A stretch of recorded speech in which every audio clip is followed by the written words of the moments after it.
নমস্কার। পশ্চিমবঙ্গ সমগ্র শিক্ষা মিশন, বিদ্যালয় শিক্ষা বিভাগ, পশ্চিমবঙ্গ সরকারের উদ্যোগে বাংলা শিক্ষা ক্লাসরুম 2024-এ আপনাদের সকলকে স্বাগত।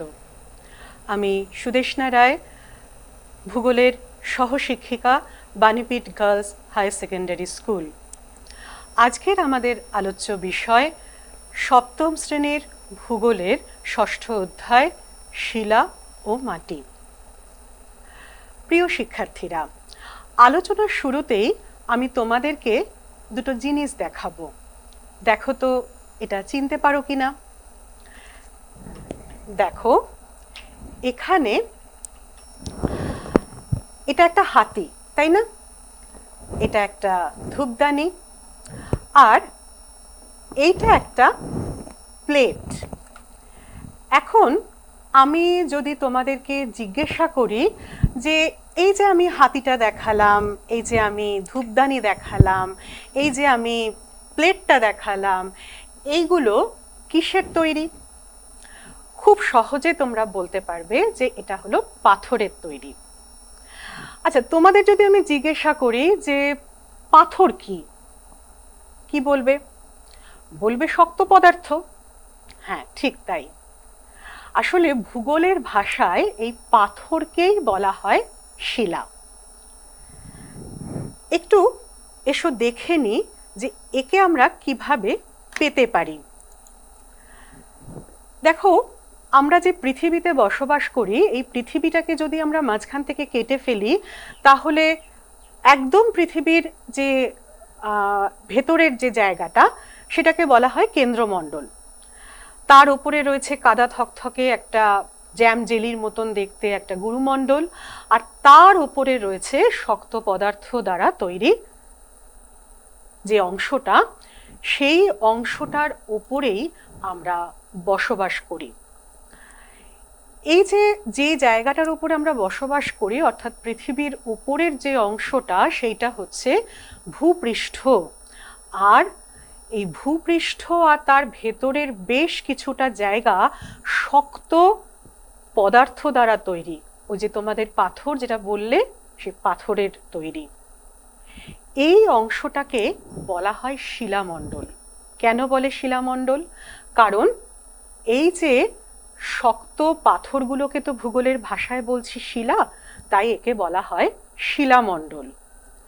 শিলামণ্ডলকে যদি আমরা একটু বিস্তৃতভাবে দেখে নিই, তাহলে দেখতে পাবো শিলামণ্ডলের দুটো অংশ আছে।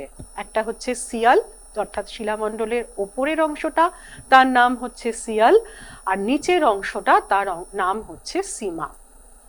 তার মানে এই সিয়াল আর সীমা জুড়ে শক্ত পদার্থের দ্বারা তৈরি বা শক্ত পদার্থের সমাবেশে তৈরি যে বস্তু, তাকেই আমরা বলতে পারি শিলা। তোমাদের জন্য আমি একটা মডেল নিয়ে এসেছি। দেখো, যদি এই মডেলটার দিকে তোমরা তাকাও, তাহলে দেখতে পাবে যে এই যে একদম যেটা নিচের যে লাল অংশটা দেখতে পাচ্ছ, এই অংশটা হচ্ছে সেই কাদা থকথকে গুরুমণ্ডল, আর তার ওপরের যে অংশটা পুরো দেখতে পাচ্ছ, এইটাই হচ্ছে সেই শিলামণ্ডল, যার ওপরের অংশটা হচ্ছে সিয়াল, আর নিচের যে অংশটা, এই অংশটার নাম হচ্ছে সীমা। অর্থাৎ এই সিয়াল আর সীমা জুড়ে বিভিন্ন রকমের শক্ত পদার্থের আমরা অবস্থান দেখতে পাই, এবং এই শক্ত পদার্থগুলোকেই বলা হচ্ছে শিলা। তাহলে শিলা হলো মূলত শক্ত পদার্থ এবং বা শক্ত পদার্থের সমাবেশ। এই যে ছোট ছোট যে পাথরগুলোর কথা তোমরা একটু আগে বলছিলে, সেগুলোর আরো একটা নাম আছে, সেটা হচ্ছে খনিজ। তাহলে যদি আমরা শিলাকে সঠিকভাবে সংজ্ঞায়িত করতে চাই, তাহলে বলতে পারি যে বিভিন্ন খনিজ দ্বারা গঠিত শক্ত বা প্রায় শক্ত পদার্থ হলো শিলা, যেটা মূলত শিলামণ্ডলে অবস্থিত বা সিয়াল এবং সীমা অংশে অবস্থিত। এসো একটু উদাহরণ দিয়ে বুঝে নিই কিরকম। যে দেখো, এখানে তিনটে খনিজ আমরা দেখতে পাচ্ছি, একটা অভ্র, একটা কোয়ার্টজ, আর একটা হচ্ছে ফেলসপার। এই অভ্র, কোয়ার্চ আর ফেলসপার এবং তার সাথে আরও বেশ কিছু অন্যান্য ছোট ছোট খনিজ তারা মিলিত হয়ে যে শিলাটা তৈরি করে সেটা হচ্ছে গ্রানাইট। তাহলে শিলা হলো সেই কঠিন পদার্থ যা কিনা এক বা একাধিক খনিজের সমন্বয়। এখন এই যে শিলা, এই শিলাকে আবার বিভিন্ন ভাগে ভাগ করা যায়। বিভিন্ন রকমের শিলা হয়, তাদের উৎপত্তি অনুসারে বিভিন্ন রকমের শিলা হয়। দেখো, যখন আগ্নেয়গিরির অগ্ন্যুৎপাত হয়, তোমরা আগ্নেয়গিরির কথা শুনেছ, তোমরা একটু মডেলটাতে একবার দেখে নাও, যে মডেলটা একটু আগে আমি দেখালাম সেইখানে দেখো যে আমরা দেখতে পেয়েছি যে এই যে লাল অংশটা এটা হচ্ছে গুরুমণ্ডল। এই গুরুমণ্ডলে তৈরি হয় ম্যাগমা।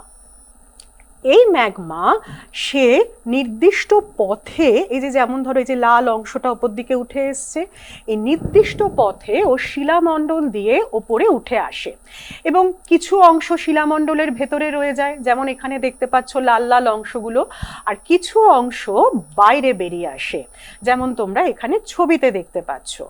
তা যেগুলো এই লাল লাল যে অংশগুলো, এগুলো তো একটু আগে কি বললাম যে এগুলো হচ্ছে গলিত পদার্থ, এগুলো সান্দ্র পদার্থ। তাহলে এগুলো শক্ত বা কঠিন হবে কি করে? না, যখন এরা ওপরে উঠে আসে ওই গুরুমণ্ডলে যে উষ্ণতা থাকে তার তুলনায় শিলামণ্ডলের উষ্ণতা কিন্তু অনেকটা কমে যায়।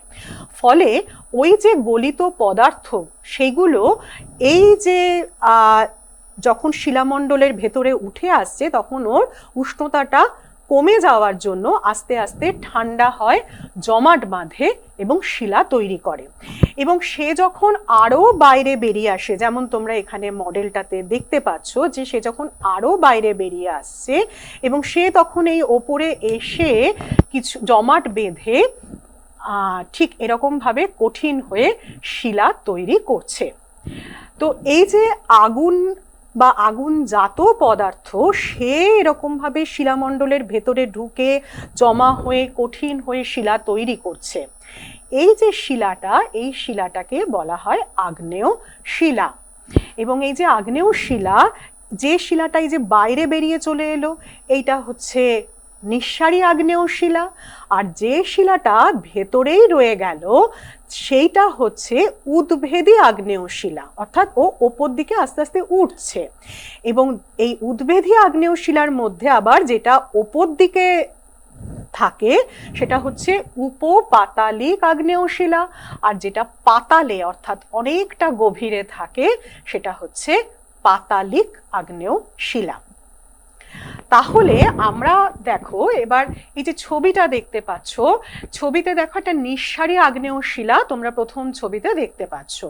এবং এই যে নিঃসারী আগ্নেয় শিলা, এই নিঃসারী আগ্নেয় শিলা অর্থাৎ যে ম্যাগমা সেটা আস্তে আস্তে পৃথিবীর বাইরে, ভূপৃষ্ঠের বাইরে বেরিয়ে আসছে। যখন বেরিয়ে আসে তখন কিন্তু দেখো এইরকম একটা আগুনের গোলার মতন একটা কাদা থকথকে একটা জেলির মতন থাকে।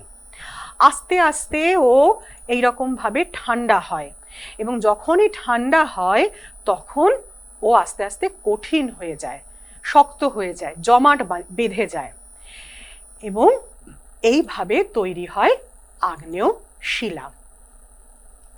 এখন এই যে আগ্নেয় শিলা, তার মানে বুঝতেই পারছো যে এই আগ্নেয় শিলাগুলো খুব কঠিন হয়, খুব শক্ত হয়, কারণ এটা ওই ম্যাগমা বা এবং এই ম্যাগমার মধ্যে থাকে হচ্ছে লোহা থাকে। তোমরা যখন আরো বড় ক্লাসে যাবে দেখতে পাবে যে এইগুলোর মধ্যে কি কি খনিজ থাকছে, এর মধ্যে লোহা থাকছে, নিকেল থাকছে, ফলে এর যে কাঠিন্যের মাত্রা সেটা কিন্তু অনেক বেশি হয়।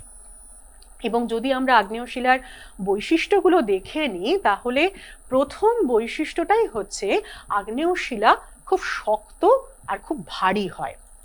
এবং এই আগ্নেয় শিলাতে বিভিন্ন রকমের খনিজের উপস্থিতি দেখা যায়, যেমন তোমরা এখানে ছবিতে দেখতে পাচ্ছ। এবং খুব পরিষ্কারভাবেই তোমরা এখানে বুঝতে পারছো যে বিভিন্ন রং তোমরা দেখতে পাচ্ছ, কালো, কমলা, লাল, সাদা, অর্থাৎ বিভিন্ন রকম খনিজের উপস্থিতি। আর এই শিলাতে যেগুলো নিঃসারী আগ্নেয় শিলা, সেইখানে অনেক সময়তেই কিন্তু এরকম দারণ বা ফাটলের উপস্থিতি, অর্থাৎ উষ্ণতার যে একটা তারতম্যের পার্থক্য ঘটে, তার জন্য এই শিলাতে এরকম লম্বা লম্বা ফাটল অনেক সময়তে দেখা যায়। আর একটা জিনিস হয়, যে শিলাগুলো ওই উদ্ভেদী আগ্নেয় শিলা, অর্থাৎ যেটা কিনা শিলামণ্ডলের ভেতরে রয়ে যাচ্ছে, পাতালিক এবং উপপাতালিক শিলা রূপে। খেয়াল করে দেখো, এই শিলাটার মধ্যে বেশ কিছু ফুটো দেখতে পাচ্ছ। এটা কিভাবে হয় না, ওই যে শিলামণ্ডলের ভেতরে যে যে ম্যাগমা উঠে আসছে, সেটা তো আস্তে আস্তে জমাট বাঁধছে। আর তোমরা এটা জানো যে শিলার ফাটলের মধ্যে কিন্তু জল থাকে, বাতাস থাকে। তার মানে ম্যাগমা যখন ওই গরম থেকে ঠান্ডা হচ্ছে, তখন তার মধ্যে ওই জল আর বাতাস এটাও মিশে থাকছে। পরবর্তী সময়ে জল যদি ওই শিলার ভেতর থেকে বেরিয়ে যায় বা বাতাসটা যদি বেরিয়ে যায়, তখন এরকম ছিদ্র তৈরি হয়ে যেতে পারে। আমরা বললাম যে আগ্নেয় শিলা কঠিন হয়। দেখো, তোমরা রেল লাইনের ধারে গেলে আগ্নেয় শিলা পাবে। তোমরা নিজেরা বাড়িতেও কিন্তু এটা একটা এক্সপেরিমেন্ট করে দেখতে পারো। তোমাদের জন্য আমি একটা রেল লাইন থেকে একটা পাথর তুলে নিয়ে এসেছি। দেখো এই পাথরটা। এখন এই পাথরটাকে যদি আমি জোরে মারি, খেয়াল করে দেখো, কোনো কিছুই দেখো ভাঙছে না, তাই না? অর্থাৎ এটা খুবই শক্ত। আর তোমরা বুঝতে পারছো না, কিন্তু আমি হাতে নিয়ে বুঝতে পারছি এই শিলাটা কিন্তু বেশ ভারী শিলা। তাহলে এই যে বললাম যে আগ্নেয় শিলা শক্ত হয়, আগ্নেয় শিলা ভারী হয়, এটা তোমরা নিজেরাই কিন্তু এক্সপেরিমেন্ট করে দেখে নিতে পারবে। আগ্নেয় শিলা তো গেল। এরপরে এই যে মডেলটা আমি একটু আগে দেখাচ্ছিলাম, সেইখানে একটা জিনিস খেয়াল করো। তোমরা যদি আবার এই আমরা মডেলটার দিকে যদি আমরা চলে যাই, তাহলে দেখো আমি এই মডেলটাতে এই যে জায়গাটা, তোমরা বুঝতেই পারছো যে এইটা যদি শিলামণ্ডল হয়, তাহলে শিলামণ্ডলের এই ওপরের অংশ, আর এটা হচ্ছে ভূপৃষ্ঠ, এইটা হচ্ছে জলভাগ। এই জলভাগের তলায় এইখানে দেখো আমি কতগুলো কাগজের কতগুলো স্ট্রিপ দেখো আটকেছি। বাস্তবে কি হয়, বাস্তবে যে আমাদের যে সমুদ্র রয়েছে, সমুদ্রের তলায় কি জমা হয়? নদী বা অন্যান্য যে হ্রদ, সেগুলোর থেকে বয়ে আসা পলি ওই সমুদ্রের তলায় গিয়ে জমা হয়। তার সাথে বিভিন্ন নুড়ি, কাঁকড়, সেগুলোও সমুদ্রের তলায় জমা হয়। আবার বিভিন্ন উদ্ভিদ, প্রাণীর দেহ, সেগুলোও সমুদ্রের তলায় গিয়ে জমা হয়ে যায়। তো ওই যে সমুদ্রের তলায় যে জমা হচ্ছে, এবং জমা হতে হতে ওই একটা শিলার স্তরের ওপরে আরো একটা শিলার স্তর, আর তার ওপরে জলের স্তর, কি হতে পারে? এসো দেখে নি কি হতে পারে। দেখো, ঠিক যেরকম এখানে আমরা দেখতে পাচ্ছি যে সমুদ্রের জল প্রথমে সঞ্চয় হলো, অর্থাৎ ডিপোজিশন হলো বিভিন্ন পলি, বালি, নুড়ি, কাঁকড়, উদ্ভিদ, প্রাণীর দেহ। তারপরে সেটা কম্প্যাকশন, অর্থাৎ সেটা সংবদ্ধকরণ হলো, অর্থাৎ সেটা একসাথে জমাট বাঁধলো।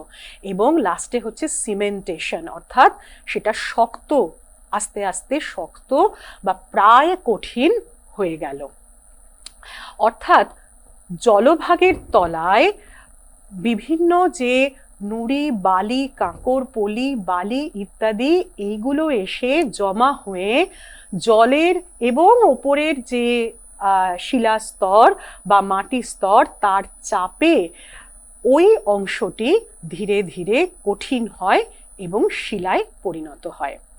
যেহেতু পলির থেকে এই শিলার সৃষ্টি হয়, সেজন্য এই শিলাটার নাম দেওয়া হয় পাললিক শিলা।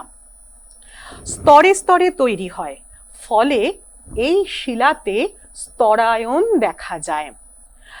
যেরকম এখানে তোমরা দেখতে পাচ্ছ, দেখো একটা শিলার একটা পলি স্তর, তার উপরে হয়তো একটা কাদার স্তর, তার উপরে একটা বালির স্তর, এরকম ভাবে তৈরি হয়েছে। আবার পলি বালির একটা মিশ্রণ স্তর এরকমও হতে পারে। এই স্তরগুলো সমানে একটার পরে আর একটা অবস্থান করতে থাকে এবং তারপরে এর ওপরে চাপের সৃষ্টি হয়। ফলে এরা একসাথে সংবদ্ধ হয়ে একটা শিলা তৈরি করে ঠিক কথাই, কিন্তু এই যে এক একটা যে লেয়ার বা এক একটা যে স্তর তৈরি হয়ে যায় তার চিহ্ন কিন্তু এই শিলাগুলোতে থেকে যায়। আমি তোমাদের জন্য একটা পাললিক শিলা নিয়ে এসেছি। তোমরা যদি এই শিলাটাকে ভালো করে খেয়াল করো তাহলে দেখতে পাবে এই শিলাটার মধ্যে দেখো এরকম কতগুলো দেখো স্তর দেখতে পাচ্ছ। খুব ভালো করে খেয়াল করে দেখো। এবং এটা হচ্ছে উত্তরবঙ্গে যে মূর্তি নদী সেইখান থেকে সংগ্রহ করা। তোমরা জানো যে হিমালয় পর্বত সেটা পাললিক শিলা দ্বারাই তৈরি হয়েছে এবং এই অতএব হিমালয় পর্বত থেকে বয়ে আসা যে নদী, সেই নদীতে এই পাথর পাওয়া গেছে এবং এখানে খুব স্বাভাবিকভাবেই এই পলির স্তর বা যে শিলার মধ্যে যে স্তরায়ন, সেই স্তরায়নটা কিন্তু আমরা খুব সহজেই এখানে দেখো দেখতে পাচ্ছি। তাহলে স্তরায়ন হচ্ছে পাললিক শিলার একটা অন্যতম বৈশিষ্ট্য। আর একটা জিনিস দেখা যায়, সেটা হচ্ছে কি না জীবাশ্ম। কিভাবে জীবাশ্ম দেখা যায় না, এই যে পাললিক শিলার যে স্তরগুলো তৈরি হচ্ছে সেক্ষেত্রে তো এটা হতেই পারে যে একটা পলি স্তর তৈরি হয়েছে, তার উপরে কোনো একটা উদ্ভিদ বা প্রাণী সে চাপা পড়ে গেছে, অর্থাৎ দুটো শিলার স্তরের মধ্যে একটা উদ্ভিদ বা প্রাণী চাপা পড়ে গেছে এবং সে দীর্ঘ বছর বলতে কয়েকশো, কয়েক হাজার, কয়েক লক্ষ বছর সে চাপা থেকে গেছে। পরবর্তী সময়ে যদি এই স্তরগুলো একটা স্তর থেকে আর একটা স্তরে আলগা হয়ে যায়, তখন কিন্তু ওই যে প্রাণী বা উদ্ভিদটি চাপা পড়েছিল তার যে হাড়ের যে ছাপ, তার দেহাবশেষের যে ছাপ, সেটা শিলার মধ্যে থেকে যায়। আর এই যে শিলা, এই শিলাটা হচ্ছে কি পাললিক শিলা, পলি দিয়ে তৈরি, পলি বালি। এরা এমনিতেই খুব নরম, তাই না? তো খুব স্বাভাবিকভাবেই এই পলি বালি দিয়ে যেহেতু তৈরি, তাই পাললিক শিলাও কিন্তু খুব নরম হয় এবং পাললিক শিলা খুব ভঙ্গুর হয়। এটাও কিন্তু তোমরা একটা এক্সপেরিমেন্ট করে দেখতে পারবে। দেখো আমি তোমাদের জন্য এই এক্সপেরিমেন্টটা দেখাচ্ছি, খুব মন দিয়ে খেয়াল করো, দেখো তোমরাও এটা বুঝতে পারবে। এইটা একটা পাললিক শিলা। এখন এই পাললিক শিলায় আমি যদি এইরকম ভাবে যদি আমি এটাকে এখানটা মারি জোরে জোরে, বুঝতে পারছো যে এটা দেখো কিরকম দেখো ভেঙেই গেল। তার মানে কি এর আগে যখন আমি তৈরি করেছিলাম, এর আগে যখন আমি আগ্নেয় শিলা, এই যে সেই আগ্নেয় শিলাটা যেটাকে আমি মেরেছিলাম, দেখো সেইটাতে আমি আবারও মারছি, দেখো সেইটা কি ভাঙছে? সেটা কিন্তু ভাঙলো না, সেটা শক্ত। অথচ এইটা দেখো মারলাম, অল্পই জোরে মারলাম, কিন্তু দেখো এটা ভেঙে গেল। তার মানে বুঝতেই পারছো যে এইটা কিরকম নরম ও ভঙ্গুর।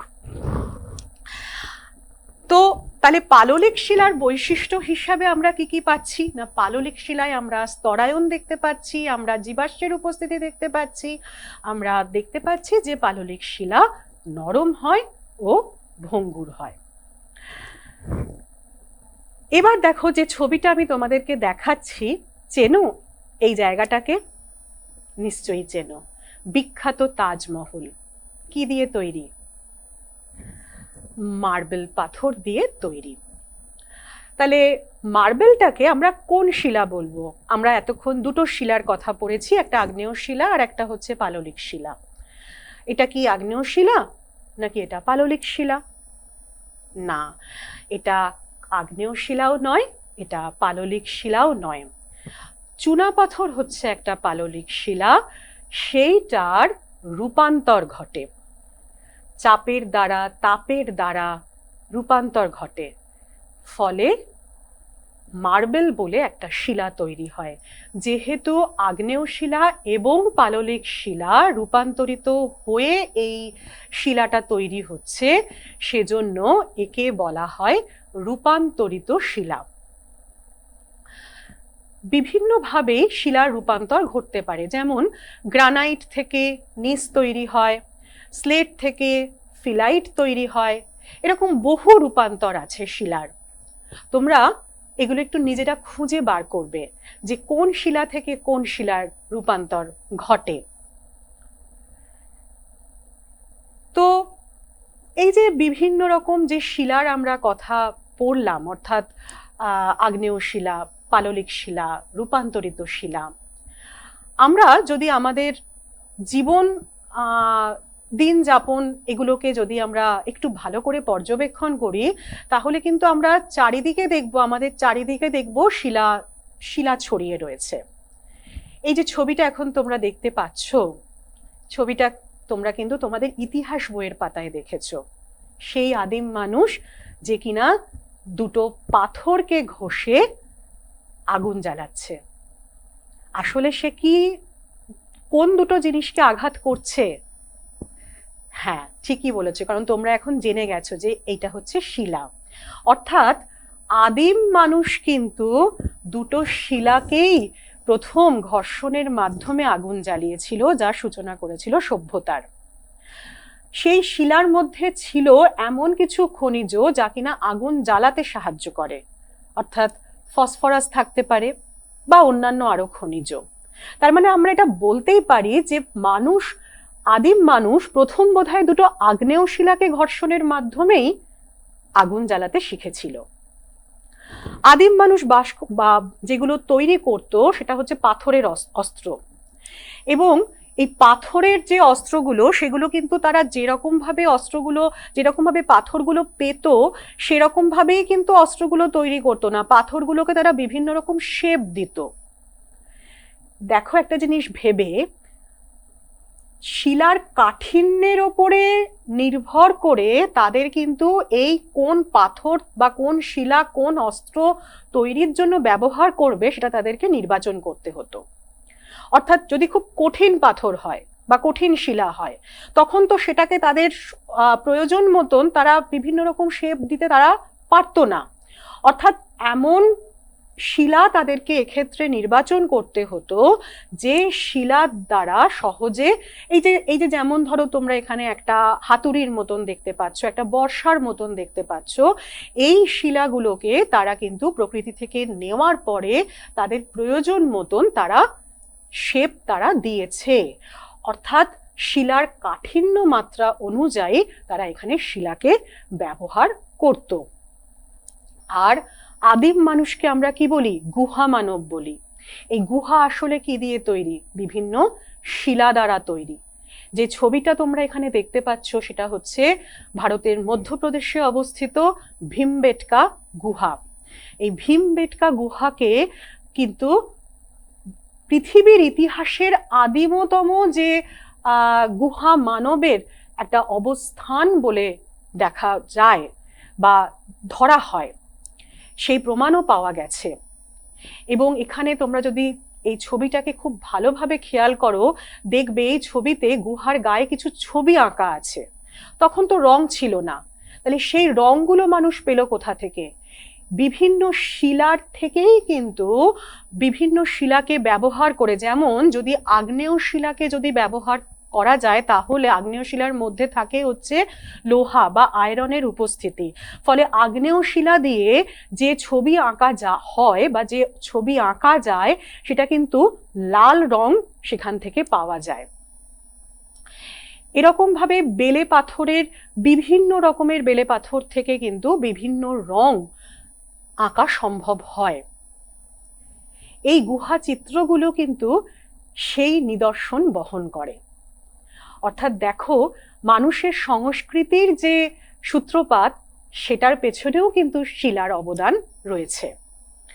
এরপরে যদি আমরা ইতিহাসের পথ ধরেই একটু মধ্যযুগের দিকে চলে আসি, আমরা ইউরোপিয়ান দুর্গ দেখতে পাবো, যা মূলত তৈরি হতো স্লেট পাথর দিয়ে।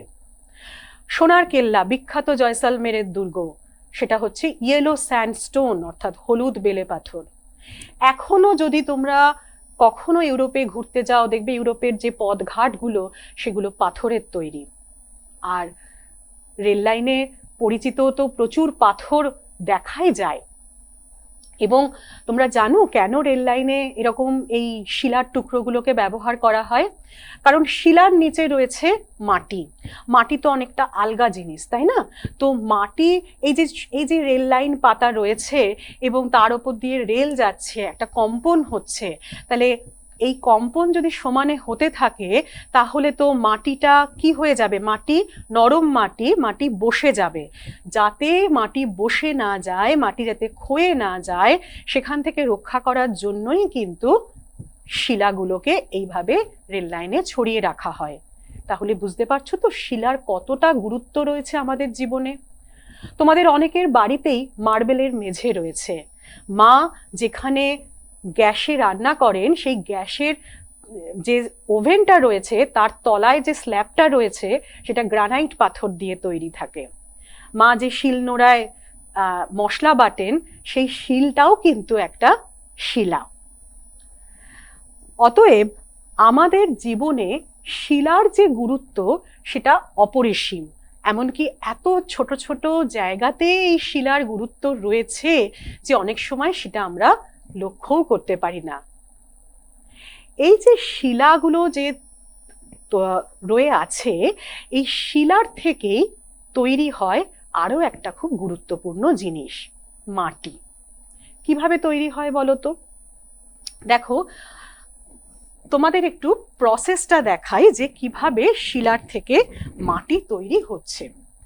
ধরো এই যদি একটা আধার হয়, তোমাদের আমি দেখালাম যে ধরো এই যে শিলাগুলোকে আমি দেখিয়েছিলাম, তো প্রথমে আমি শিলাগুলোকে রাখলাম। এই শিলাগুলোর অবস্থান কোথায় রয়েছে? ওই ভূ অভ্যন্তরে সিয়াল বা সীমা অংশে রয়েছে। এখন এই যে শিলাগুলো রয়েছে, এই শিলাগুলো আস্তে আস্তে কি হয়? ক্ষয় পেতে থাকে। বিভিন্ন কারণে এগুলো ক্ষয় পেতে থাকে, বিভিন্ন রাসায়নিক কারণ, জৈবিক কারণ, আবহাওয়া জনিত কারণ, অর্থাৎ জলের দ্বারা, বাতাসের দ্বারা এগুলো ক্ষয় পেতে থাকে। এবং এগুলো ক্ষয় পেয়ে পেয়ে কি হয়? আস্তে আস্তে এগুলো ছোট ছোট শিলায় পরিণত হয়ে যায়। যেরকম এখানে তোমরা দেখতে পাচ্ছ যে এগুলো ছোট ছোট শিলা তৈরি করে ফেলছে। এবং এই ছোট ছোট শিলা যখন তৈরি হচ্ছে, অর্থাৎ বড় শিলা থেকে প্রথমে কি হলো? ছোট শিলা তৈরি হলো। এই ছোট শিলাগুলো আরো ক্ষয় পায়। সেটা জৈবিক কারণ হতে পারে, ওই একইভাবে রাসায়নিক হতে পারে, জৈব রাসায়নিক হতে পারে, বাতাসের দ্বারা হতে পারে। তখন কি হয়? এটা আরো ছোট ছোট দানায় পরিণত হয়ে যায়। এবং যখন এইটা আরো ক্ষয় পেয়ে যায় এবং এর সাথে কি হয়? বিভিন্ন গাছের পাতা, উদ্ভিদের দেহাবশেষ, এগুলো সব আস্তে আস্তে জমতে শুরু করে। এবং তারও পরে এটা আরো গুঁড়ো গুঁড়ো হয়ে এই রকম ভাবে মাটি তৈরি হয়ে যায়। দেখো, তাহলে যদি আমরা এটাকে খুব ভালো করে লেয়ারগুলোকে দেখতে পাই, দেখো একদম তলায় রয়েছে বড় পাথর, তারপরে আস্তে আস্তে ছোট পাথর, এবং একদম লাস্টে তৈরি হয়েছে মাটি। তাহলে বড় শিলা ভাঙতে ভাঙতে ছোট, মাঝারি শিলা থেকে ছোট নুড়ি পাথর, এবং ছোট নুড়ি পাথর আরো ভেঙে গিয়ে হচ্ছে মাটি। তাহলে মাটির মধ্যে আমরা কি কি পেতে পারি? মাটির মধ্যে অবশ্যই খনিজ পাবো, কারণ শিলা তৈরি হয় খনিজ দিয়ে, তাই তো? তাহলে মাটির মধ্যে অবশ্যই খনিজ থাকবে। আর মাটির মধ্যে বাতাস থাকবে, কারণ সিয়াল আর সীমার মধ্যেই ছিল, সিয়াল আর সীমা যে অংশটা ছিল সেই অংশের মধ্যেই তো ওই বড় বড় পাথরগুলো ছিল। এবং ওই বড় যে পাথর, সেই পাথরটা ভেঙেই তো মাঝারি পাথর বা ছোট পাথর হয়েছে। তাহলে সেই সিয়াল সীমা অংশে জল এবং যে বাতাস সেগুলো তো আছে। তার মানে মাটির মধ্যেও কিন্তু আমরা জল এবং বাতাস পাবো। আর কি পাবো? আর পাবো হচ্ছে জীবিত এবং মৃত উদ্ভিদ আর প্রাণীর দেহ। গাছের পাতা থাকতে পারে, যে সমস্ত প্রাণীরা, বিশেষত যে সমস্ত প্রাণীরা মাটিতে বসবাস করে, যেমন ইঁদুর, কেঁচো, কেন্ন, এই সমস্ত প্রাণীরা। তাহলে এরা মরে যাওয়ার পরে, এরা যখন মারা যায় তখন তো এদের দেহগুলো তার ওখান থেকে সরানো হয় না। দিনের পর দিন এদের দেহগুলো ওই মাটির মধ্যেই বিয়োজিত হয়ে যায়, ফলে সেইখানেই এরা মিশে যায়। তার মানে মাটিটার মধ্যে আমরা ওই উদ্ভিদ আর প্রাণীর দেহটাও পাবো। এবং মাটি যেহেতু ভূপৃষ্ঠ থেকে জাস্ট কয়েক মিটারের মধ্যে অবস্থিত, তাই শিলার ভেতরে, অর্থাৎ খুব গভীরে গিয়ে কিন্তু আমরা এই উদ্ভিদ আর মৃত প্রাণীকে পাবো না। আমরা ভূপৃষ্ঠের খুব কাছাকাছি, ওই মোটামুটি 1-2-3 মিটারের মধ্যেই এই উদ্ভিদ ও প্রাণীর যে দেহাবশেষ সেগুলোকে পাবো। এবং এই যে জৈব যে বিভিন্ন উপাদানের উপস্থিতি, এই ধরনের মাটিকে আমরা বলি হিউমাস মাটি। তো এই যে মাটি আবার বিভিন্ন কাজে ব্যবহৃত হয়। সবচেয়ে বড় কথা হচ্ছে মাটি আমাদের বসবাসের জন্য প্রয়োজন। মাটি না থাকলে আমরা কি বাস করতে পারতাম? অর্থাৎ যে জীবমণ্ডল যে গড়ে উঠেছে, সেই জীবমণ্ডল গড়ে ওঠার পেছনে প্রধান যে ধারক, সেই ধারক হচ্ছে মাটি। এবং মাটির ভেতরে থাকে হচ্ছে কি জল, যা কিনা ভূগর্ভস্থ জল এবং কৈশিক জল হিসাবে অবস্থান করে। এই জল কিন্তু আমাদের যে পৃথিবীর জলের যে সোর্স বা জলের যে উৎস, তার অন্যতম একটা উৎস হিসাবে কাজে লাগে। এবং সম্প্রতি যে সারা পৃথিবী জুড়ে জলের যে হাহাকার তৈরি হয়েছে, সেইখানে এই ভূগর্ভস্থ জলকে সঠিকভাবে ব্যবহার করার জন্য তাই ভীষণভাবে গুরুত্ব দেওয়া হচ্ছে, যে যথেচ্ছভাবে কিন্তু এই ভূগর্ভস্থ জলকে যেন আমরা ব্যবহার না করে ফেলি। মাটি স্বাভাবিকভাবে যে ভূগর্ভস্থ জল আমাদেরকে উপহার দিচ্ছে, সেই উপহারকে যেন আমরা সঠিকভাবে ব্যবহার করতে পারি। মাটির আর একটা ভীষণ প্রয়োজনীয় দিক হচ্ছে, এই মাটি গাছের জন্ম দেয়। গাছ আমাদের অক্সিজেন দেয়। গাছ না থাকলে আমরা হয়তো আর বাঁচতেই পারতাম না। তাই মাটিতে বিভিন্ন রকমের মাটি কিন্তু বিভিন্ন রকম গাছের জন্য প্রয়োজন। মাটিতে কৃষিকাজ হয়। তোমরা এখানে ছবিতে দেখতে পাচ্ছ যে পলি মাটিতে ধান চাষ হচ্ছে, ধান রোয়া হচ্ছে। এরকম বিভিন্ন মাটিতে বিভিন্ন রকমের চাষ হয়। মাটি ছাড়া তো চাষ হতেই পারে না। বর্তমানে অনেক উন্নত পদ্ধতিতে অনেক ধরনের চাষ হচ্ছে, ঠিক কথাই, কিন্তু যদি আমরা ব্যাপকভাবে যে পৃথিবীর যে জনসংখ্যার খাদ্যের যোগান বা অন্যান্য যে বস্ত্র এবং শিল্পেরও যে চাহিদা, তার যোগানের ক্ষেত্রে কৃষিকাজের যে প্রয়োজন, সেই কৃষিকাজের প্রয়োজনটা মেটানোর ক্ষেত্রে মাটি হলো প্রধান ধারক। মাটি ঘরবাড়ি তৈরির উপকরণ হিসাবেও কাজে লাগে। মাটির ঘর তৈরি হয়, মাটিকে পুড়িয়ে ইট তৈরি হয়, যা দিয়ে কিনা আমরা বড় বড় বিল্ডিং তৈরি করতে পারি।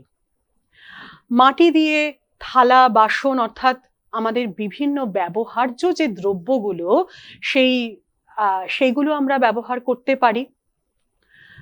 দুর্গা প্রতিমা তো মাটি ছাড়া ভাবাই যায় না। অর্থাৎ মাটিকে কিন্তু আমরা বিভিন্নভাবে আমরা মাটির ব্যবহার করতে পারি।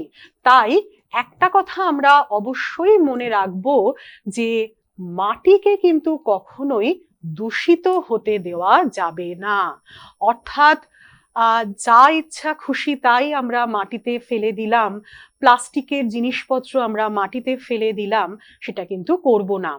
এই যে একটু আগে বললাম মাটির মধ্যে জল থাকে, মাটির মধ্যে বাতাস থাকে, এই জল বাতাস এগুলো কিন্তু খুব স্বাভাবিক জল বাতাস। এই স্বাভাবিক জল বাতাসের অবস্থান যদি আমরা প্লাস্টিক বেশি পরিমাণে ফেলে দিই মাটিতে, তাহলে তার স্বাভাবিক বায়ু চলাচল, স্বাভাবিক জলের যে অবস্থান বা জলের চলাচল সেগুলো কিন্তু আটকে যায়। তখন মাটিটা নষ্ট হয়ে যায়, মাটির যে স্বাভাবিক গুণাগুণ, কারণ মাটিতে অনেক খনিজ উপাদান থাকে। আমরা তো দেখলাম যে শিলা থেকে মাটি যেভাবে তৈরি হচ্ছে তাতে অনেক খনিজ উপাদান থাকে, সুতরাং তাহলে সেগুলোও কিন্তু নষ্ট হয়ে যাবে। আর রাসায়নিক সার যা কিনা কৃত্রিম, সেটাও আমরা মাটিতে খুব বেশি ব্যবহার করব না, তাতেও কিন্তু মাটির যে স্বাভাবিক গুণাগুণ সেটা নষ্ট হয়ে যাওয়ার সম্ভাবনা থেকে থাকে। তাহলে আজকে আমরা পৃথিবীর প্রধান প্রধান যে তিনটে শিলা, অর্থাৎ আগ্নেয় শিলা, পাললিক শিলা এবং রূপান্তরিত শিলা, এই শিলাগুলো কিভাবে তৈরি হতে পারে, এই শিলাগুলো কোথায় অবস্থান করছে, এই শিলাগুলোর বৈশিষ্ট্য কি, সেগুলো জানলাম। আর শিলা থেকে কিভাবে মাটি তৈরি হয় সেইটাও আমরা হাতে কলমে দেখে নিলাম। এবার তোমাদের যে পাঠ্য বই আছে সেইটা একবার খুব ভালো করে পড়ে ফেলো, দেখো বিষয়টা অনেক সহজ হয়ে যাবে তোমাদের কাছে। আজ এই পর্যন্ত, ভালো থেকো সবাই।